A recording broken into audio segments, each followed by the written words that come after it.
What's going on, golf addicts? DB here to give you three sleepers all in the 6K range on DraftKings for the 2022 Genesis Scottish Open from North Berwick, a place near and dear to my heart now. After just returning from a Scotland golf trip just 3 weeks ago, played in North Berwick, didn't play the Renaissance Club where they're playing today or this week, but played North Berwick West Links, absolutely beautiful golf course. Love this area. And this is a stacked field. This is one of the best fields we've seen all year. I think it ranked just underneath the Genesis Open in LA in terms of strength of field. So I'm excited to get it going. And I got three names all in the 6K range that I think could offer some upside in GPPs and all at low ownership. Around that 5 to 10% range. So let's get started. The first one is a guy that I've been banging the drum for a lot this year, and it's starting to kind of click for this guy. He's a Corn Ferry Tour graduate, rookie on the PGA Tour this year. Callum Tarren, the Englishman. I got to witness his play at the AT&T Byron Nelson. Followed his group for a while. Really liked what I saw out of him. The dude plays quick. He's confident. He hits it a long way. Good ball striker. And I think he's starting to kind of rise a little bit. I think he's a name that I think a lot of people are going to be interested in the coming weeks. And I think he's going to remain on the PGA Tour and do some things. He's 6.3K on DraftKings. He's stupid cheap. Now, I do think that's where he's going to garner a little bit of ownership, maybe a little more than we would have wanted. But I think he's going to fall in that kind of 5 to 7% range in terms of GPPs, which still makes him an excellent pivot with some upside. Let me share my screen on Fantasy National, and let's take a look at what Callum Tarren has been up to. The guy, obviously, like I said, he hits it a long way.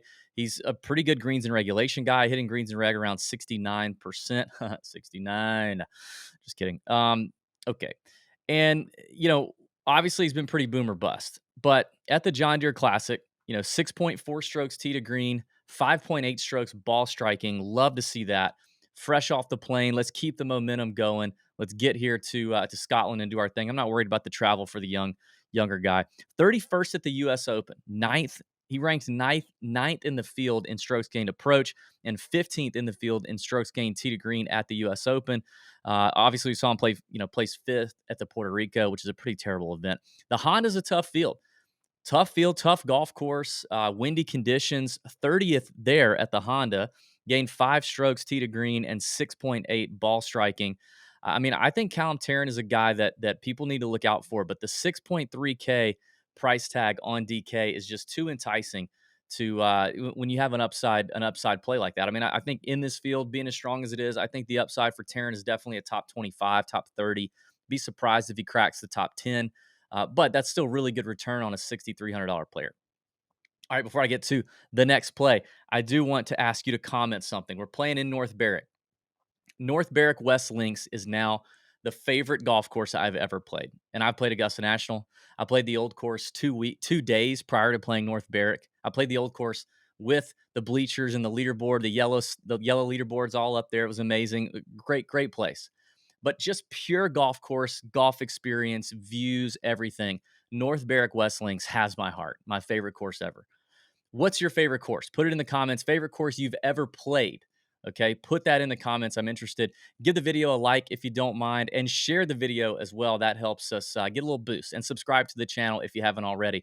We've been handing out gifts at random to some subscribers. So if you subscribe and you comment, because when you comment, we can see if you're a subscriber or not. There's a little icon over it on our back end here in YouTube. So we can tell if you comment and you subscribe. We've been, sliding in a couple of y'all's messages and throwing you some goodies here and there. So check that out. All right, next play at $6,800 is another player that I've talked a lot about this year, and it's David Lipsky, and I project Lipsky to be somewhere in that 5% range. He's going to be pretty cheap, and Lipsky's a worldwide player.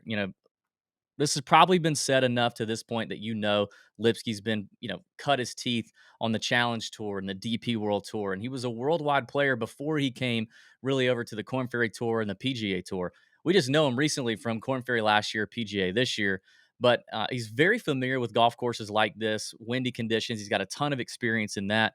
He's a good total driver of the ball. Gain strokes and limited experience in windy conditions as well, which is not going to get super windy. But I mean, I love that just almost across the board, like he's pretty good. There's not a lot of holes in his game, honestly. I mean, yes, from week to week he's going to have holes, but there's not a lot of like if you look at his long-term play, it's just nothing's really terrible. Maybe gaining strokes off the tee long term hasn't been as easy for him, just with a little lack of distance. But look at the last 3 rounds or 3 tournaments for Lipsky: 24th at the John Deere, 37th at Memorial Jack's Place. Really tough field, tough tournament. He's got 6 top 25s in 2022. Love that he gains strokes here in his last 10 events, both off the tee and on approach. The guy won 2 times on the DP World Tour, including the Alfred Dunhill, which was at Leopard Creek. There's a couple of Alfred Dunhill events. This was at Leopard Creek in South Africa back in 2018. But he's won twice on the DP World Tour. Like, the guy's a winner. He truly is. And we're seeing some things trend in the right direction for David Lipsky. And like I said, 6 top 25s in 2022 on the PGA Tour. And this is a very strong field. So but I think Lipsky won't be intimidated by it. Coming in, playing well off the John Deere. I like it a lot, like Callum Tarren. So I think Lipsky at like 5%, maybe less. That's probably the cap for Lipsky at 5, is probably what you're looking at. And I think he also brings you that top 25, top 20 upside in DFS. All right, before I get to our final play, I want to thank our friends at Front Nine Coffee, front9coffee.com. It's a brand new sponsor to the Tour Junkies. They've partnered with us for a lot of this year. They're partnering with us in our live golf event in September in Pennsylvania. Link in the description to sign up for that if you haven't already. But this is a local based company out of Augusta, Georgia, starting up, and they love golf and they love coffee. So they've got some great flavors. It's fresh coffee. It is roasted when you order it, not before you order it. You can customize that roast, and they'll ship it to your door anywhere in the US and Canada within just a couple days, and it arrives very fresh. It's delicious coffee. Me and Pat have been having it for a couple months now. And be on the lookout for custom flavors dropping here very, very soon. But promo code TJ10 for the 10% off is what you got to do to get your discount. And that's on your whole order, and you can continue using that. So support a small local business started right here in Augusta, Georgia. We would appreciate it. The final selection for my sleepers play is at 6,900, and I'm projecting him around. Currently, he's projected right now around that 7 to 8% range. Maybe he catches a little steam and gets up over 10, but it's Victor Perez. And Victor Perez, we've known this name. Like, even if you primarily watch and play DFS on the PGA Tour, like, you've seen Victor Perez. He's got a couple top 5s in WGC events. I think he's got a top 10 at a Players Championship. He's made the cut in some majors. I think he finished top 25 at a PGA one year. He's competed in big events on the PGA Tour. He's played in the Masters. He just won the Dutch Open just a couple of weeks ago, and he has 2 other top 10s. So a win and 2 other top 10s in his last 8 starts on the DP World Tour. He arrives pretty hot. I think he missed the cut here last year, but in 2020, he finished T14 here at the Scottish Open at the Renaissance Club. He also won the 2019 Alfred Dunhill Links, which is played on a rotational course. Rotational courses between the Old Course, Kings Barnes, and there's one other one I can't remember. I played the Old Course and Kings Barnes just a few weeks ago. Great links golf courses. Obviously, we know the Old Course is. So he's got links experience, a win on a links track. And currently, if you look at his stats on the DP World Tour, he's a total ball striker. 23rd in strokes gained off the tee. That's where he ranks currently on the DP World Tour, and 7th in strokes gained approach. The scrambling and putting ability is not great, but he still makes plenty of birdies. I think he's top. He scores a lot. He's like top third of the field, or top third of the league, of the tour, of the league. What am I talking about? In terms of scoring average and making birdies and stuff like that, it all comes down to the chipping and putting for him. But I definitely like that. This is projected to be a winning score over under around that 17 under mark, and Victor Perez can get really hot. So at 6,900.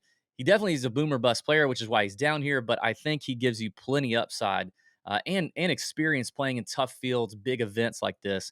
I think Victor Perez at 6,900 and around that 8% mark makes for a tasty GPP play. So there you go. 3 GPP plays on DraftKings. 3 sleepers I think are not, going to get a whole lot of chatter. Tee times haven't dropped still. I'm still waiting on those. It's like late Tuesday afternoon. Still don't have tee times. So let's check those. Make sure the weather doesn't switch up on us in Scotland. But let's have a great week, and may your screens be green. See ya.